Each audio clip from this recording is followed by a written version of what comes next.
Para, ouve e pensa. Um podcast livre para crer. será que vai haver paz?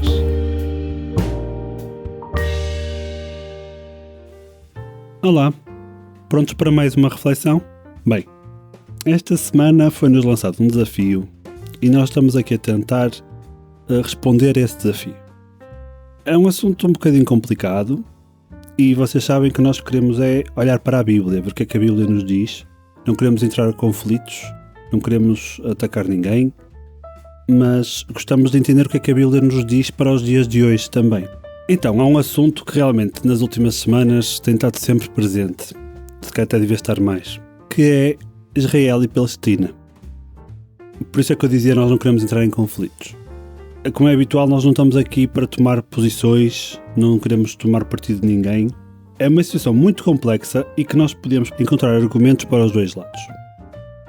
Entretanto, parece que as coisas já acalmaram, mas fica a pergunta: por quanto tempo? Será que vai haver mesmo paz ali naquele local?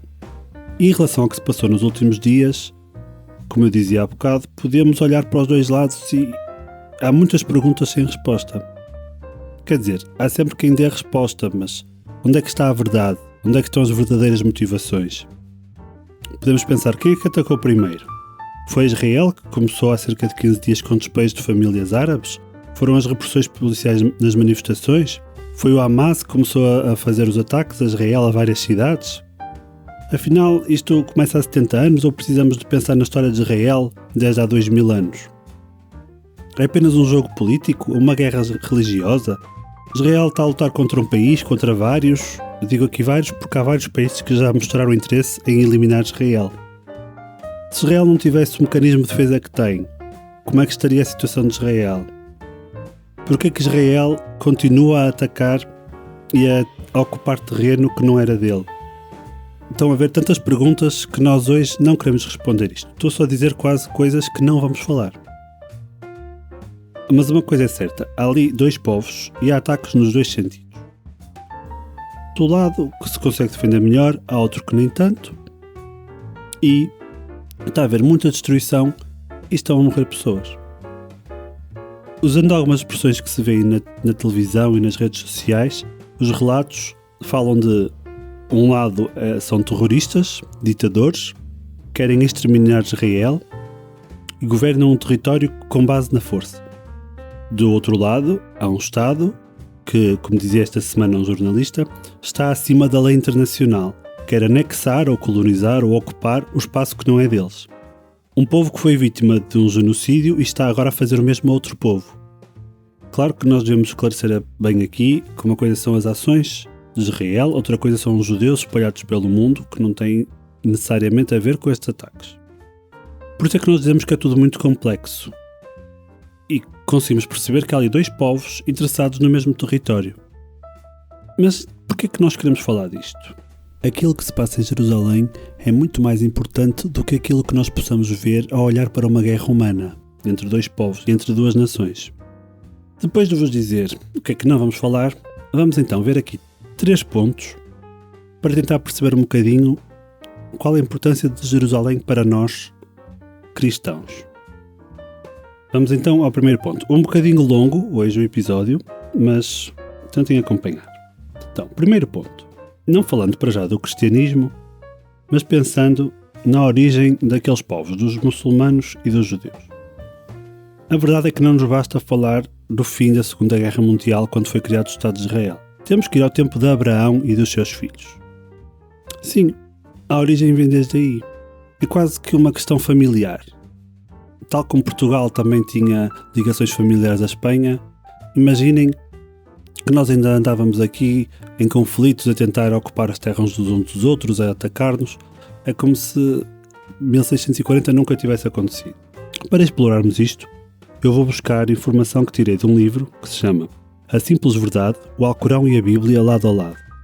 Arranjei este livro na livraria da Casa da Bíblia. Para quem não conhece, podem ir ao site. Por acaso vi que tem lá mais alguns livros de Israel, mas esse ainda não tive a oportunidade de ver. casadabiblia.pt é o site, mas também no Porto tem mesmo loja física. Mas então vamos lá. de acordo com este livro, quem era Abraão? Na Bíblia, Abraão é o maior patriarca do povo de Deus. Recebeu a promessa de que os seus descendentes seriam tão numerosos quanto as estrelas do céu. E Abraão creu no único Deus verdadeiro e cujo nome é Yahweh. No Alcorão, aí diz-nos que Abraão creu em Alá, era muçulmano antes do islamismo. Os muçulmanos afirmam que são filhos de Abraão através do seu filho Ismael. Então, estamos aqui a falar dos filhos. Vamos ver então o que é que diz a Bíblia sobre os filhos de Abraão. Deus pediu a Abraão que sacrificasse Isaac como uma oferta. Isaac na Bíblia é o segundo filho de Abraão, filho de Sara, a mulher de Abraão. Mas Deus também prometeu abençoar Ismael, que é o primogênito de Abraão, mas com a escrava Agar. E Deus prometeu abençoar Ismael com uma grande nação. Ismael viveu separado do pai e os descendentes são os ismaelitas. E no Alcorão? No Alcorão, Abraão realmente ofereceu um filho em sacrifício. Não nos é dito qual. Os muçulmanos dizem que foi Ismael. Isaac é o segundo filho de Abraão e um profeta. Então, destes pequenos pontos aqui, o que é que nós podemos ver? Temos os três, Abraão, Isaac e Ismael, aparecem nos dois livros. Tanto num caso como no outro, temos indicação que Ismael também deu origem a uma grande nação. Os próprios muçulmanos também reconhecem que Deus falava com Isaac, daí dizerem que ele é um profeta. Notam-se claramente algumas diferenças, como o nome de Deus, que isso é conhecido de todos, mas também é visível como Abraão é considerado o pai das duas religiões em ambos os casos. Apesar de não estar referido no livro, mas se virmos um bocadinho mais na Bíblia, vemos que os judeus ainda não eram judeus, neste tempo de Abraão que eu estou a falar. Porque a lei que originou a religião, como eles a conhecem hoje, só surge com Moisés. Eu estou a ir um bocadinho devagarinho, desculpem hoje, porque eu também estou a olhar para o livro ao mesmo tempo e estou a ler diretamente o livro. E voltando aqui atrás, reparem que diz que os muçulmanos afirmam ser filhos de Abraão, que ele era muçulmano antes do islamismo. Então aqui quase coincide também com os judeus. O Abraão não tinha uma religião. No caso de Israel, ainda vai um bocadinho mais longe. Abraão teve Isaac, Isaac teve 2 filhos, e o filho Jacó, que mais tarde mudou de nome para Israel, daí é que surge o nome do povo Israel. Isto é basicamente a informação. Mas só aqui já vemos que há muita coisa em comum, e se calhar aos olhos destes povos, eles acham-se especiais por serem os povos escolhidos. Cada um acha que é o povo escolhido. Um por Deus Jeová e outros por Alá. Mas vamos ao segundo ponto. Como é que Jerusalém entra aqui na história dos povos? Vamos outra vez ao livro. No Alcorão, Maomé afirma que Alá o levou à mesquita mais afastada. A expressão que está no livro é a mesquita mais afastada, estou a ver aqui. Que é a Al-Aqsa em árabe. E se vocês pensarem, já ouviram este nome esta semana, provavelmente. Porque estima-se que esta mesquita mais afastada fosse em Jerusalém. E realmente hoje em dia há mesmo lá uma com esse nome. Este evento é conhecido como a Jornada Noturna e está registado num verso do Alcorão. Já na Bíblia, Jerusalém aparece inúmeras vezes no Velho Testamento, até porque era a capital de Israel, foi a capital do Reino Unido entre Davi e Salomão, depois a capital do Reino do Sul a seguir, e foi reconstruída quando o povo regressa dos 70 anos de cativeiro.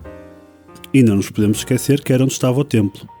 Com isto começamos a entender que, tanto para uns como para outros, Jerusalém é um importante local de adoração. Uns por causa do templo, que neste momento não existe, e outros por causa da mesquita. Agora entramos no terceiro ponto, e vamos ver como é que Jerusalém é importante também para os cristãos.